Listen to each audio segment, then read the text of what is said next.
क्या आप कल्पना कर सकते हैं कि दुनिया में कभी एक ऐसी लाइब्रेरी थी जिसे जब जलाया गया तो उसकी किताबें हफ्तों और महीनों तक जलती रही। एक ऐसा विश्वविद्यालय जहां पहुंचने के लिए, दाखिला पाने के लिए केवल अमीर होना काफी नहीं था, बल्कि वहां के द्वारपाल के कठिन सवालों का जवाब देकर अनुमति अंदर जाने की मिलती थी। यह केवल ईंट पत्थरों से बना एक विश्वविद्यालय नहीं था, बल्कि मानवता के इतिहास का वो स्वर्णिम मस्तक था जहां पूरी दुनिया का ज्ञान आकर नतमस्तक हो जा रहा था। जब यूरोप के अधिकांश हिस्से अंधकार युग में डूबे थे और वहां कबीलाई संघर्ष चल रहे थे, तब भारत की इस पावन धरती पर धर्मगंज नामक पुस्तकालय की 9 मंजिलों में रखा ज्ञान ब्रह्मांड के रहस्यों को सुलझा रहा था। यह कहानी नालंदा की है, और नालंदा की कहानी केवल इसके वैभव की नहीं, बल्कि उस अदम्य भारतीय मेधा की कहानी है जिसने शून्य से लेकर अनंत तक का सफर तय किया और फिर अंत में एक ऐसी त्रासदी का सामना किया जिसने मानवता के सामूहिक विवेक को सदियों पीछे धकेल दिया। आज नालंदा की कहानी हम आपको सुनाने वाले हैं। नालंदा की ऐतिहासिक कहानी को सुनने के साथ साथ इसे अपनों के साथ साझा कीजिएगा, ताकि भारत के विरासत के बारे में लोगों को पता लग सके और भक्ति बुक से जुड़िएगा भी जरूर। अब शुरुआत करते हैं कि नालंदा की स्थापना किन परिस्थितियों में हुई।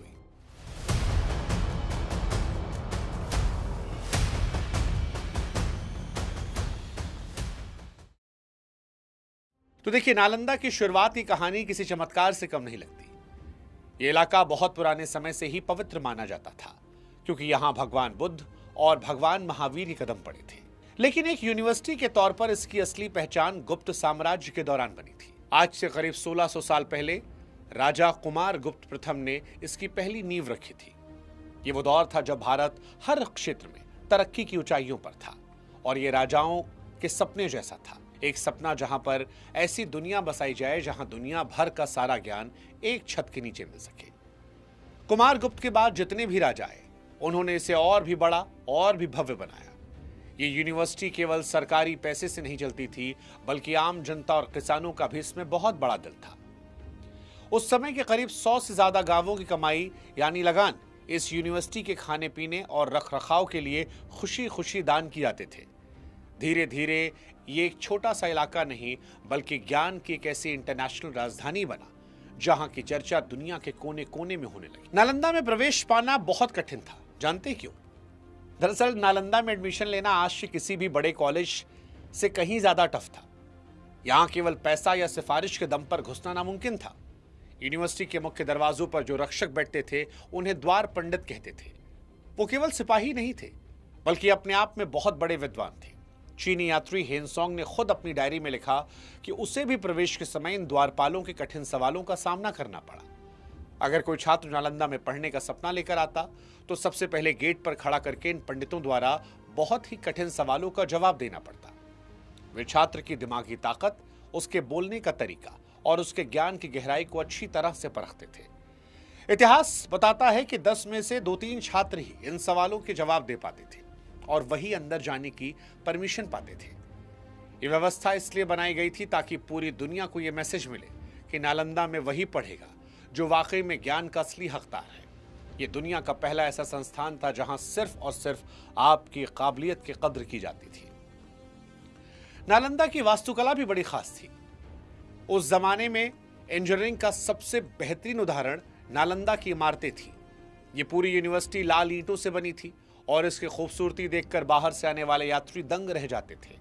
इसमें रहने के लिए 11 बड़े बड़े हॉस्टल और कई बड़े सुंदर मंदिर बने थे। हर छात्र के रहने के लिए एक अलग कमरा होता था, जिस पर रोशनी और ताज़ी हवा आने का अच्छा इंतजाम किया गया था। कमरों के अंदर पत्थर की बेड जैसी चौकियां थीं, और दीवारों में अलमारियां बनी थीं जहां छात्र अपनी किताबें रखते थे। हेनसोंग लिखता है कि यहाँ की ऊंची इमारतें इतनी ऊंची थी कि वो बादलों को छूती हुई लगती थी। परिसर के अंदर घूमने के लिए बहुत बड़े बड़े बगीचे, 7 बड़े तालाब थे जहां नीले कमल के फूल खिला करते थे। यहाँ की नालियों का सिस्टम इतना जबरदस्त था कि आज के आधुनिक शहरों के इंजीनियर भी देखकर हैरान हो जाते हैं। नालंदा का पूरा इलाका एक शहर जैसा था जो अपने आप में पूरी तरह से व्यवस्थित था। क्या आप जानते हैं कि नालंदा के पुस्तकालय धर्मगंज में क्या क्या सुरक्षित था? देखिए, नालंदा की असली ताकत उसका पुस्तकालय था, जिसे धर्मगंज कहते थे। धर्मगंज का अर्थ है धर्म का पहाड़।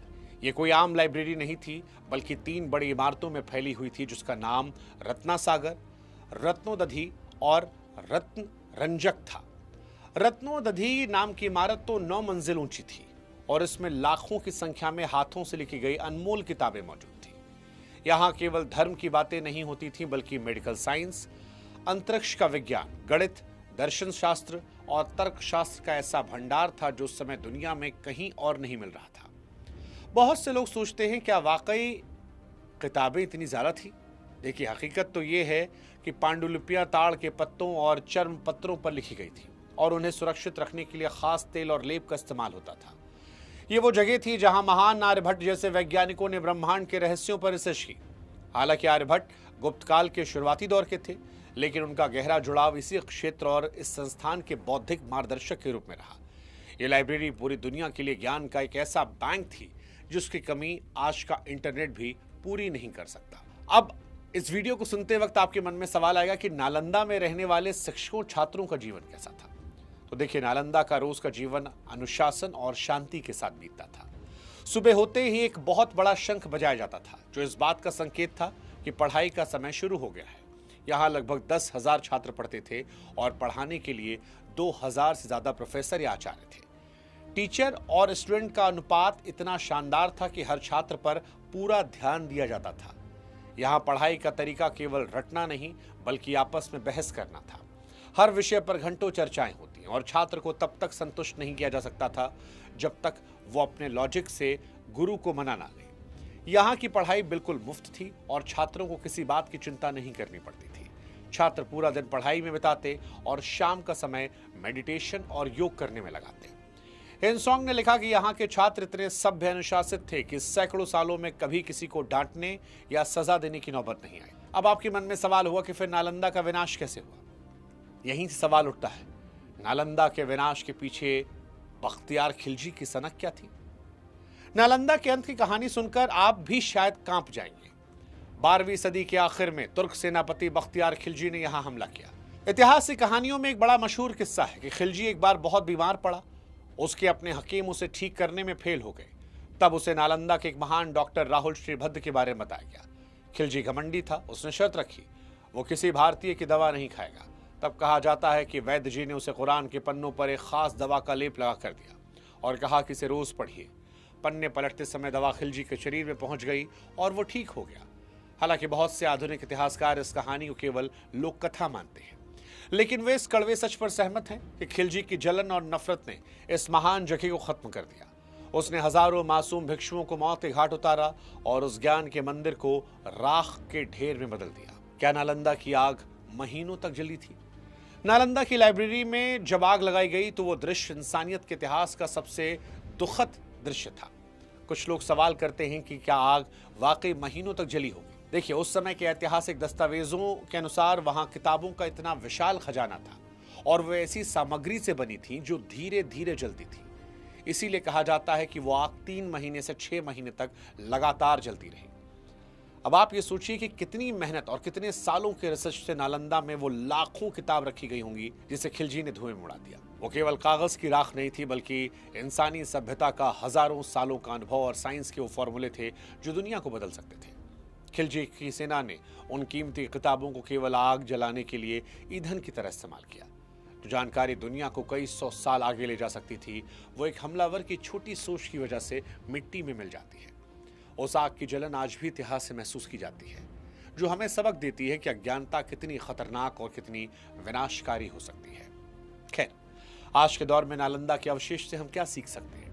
देखिए, सैकड़ों सालों तक नालंदा मिट्टी के ढेर के नीचे दबा रहा, लेकिन इसका नाम कभी मिटा नहीं। कुछ विद्वान कहते हैं खिलजी के आने से पहले ही बौद्ध केंद्रों को मिलने वाला राष्ट्रीय सहयोग कम होने लगा था, लेकिन खिलजी का हमला वो आखिरी प्रहार था जिसने नालंदा का वजूद मिटा दिया।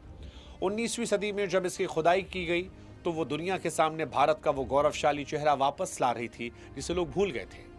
आज नालंदा को यूनेस्को की वर्ल्ड हेरिटेज साइट का दर्जा मिला है।